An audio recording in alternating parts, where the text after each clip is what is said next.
more expressive. They want to be heard. They want to be seen. They want to be like their voices to be heard. They want to have a voice.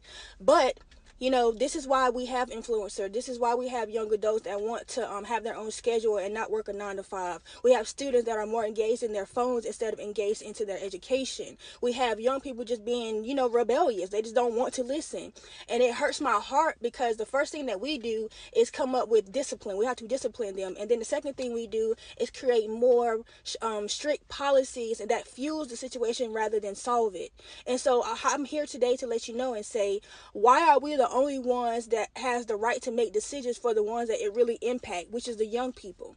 So if I ask everyone on this video after I post this video and ask you to comment, everyone that had a right to make the decision for them, who is going to comment and say they have the right? You're not going to see any comments of young people saying that we have the right to decide of what we want in our education. You don't see that. So again, I ask you, how old do you have to be to change the world? How old do you have to be to make a difference? How old do you have to be to have a voice, to be seen, to be heard? Because at this point, our youth are screaming for help. They're screaming for attention. They're screaming for independence, but they really don't want to be independent. They just want to have support.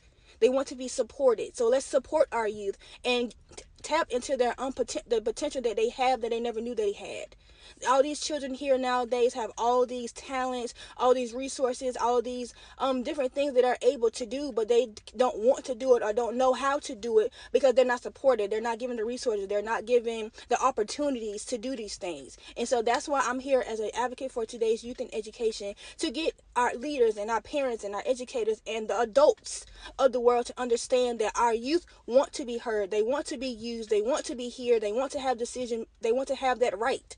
They want to have the same right as we do.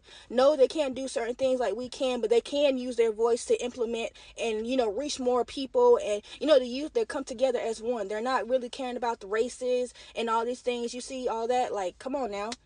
They are together, while the adults here, in social media, fighting each other over who does this, who does that. They want to know about different policies and all this, while the children and the youth are coming together, having parties and, doing social media dances and on TikTok and being influencers and all this stuff. They're not caring about that because they are unified. They are connected. They want to be together. They don't care about the fighting and all this stuff. They care about each other. They really care about, they are really self-aware of themselves. They are, I think I said that wrong.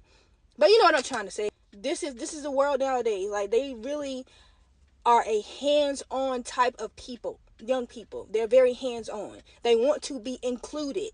So let's include them. Plain and simple. Thank you.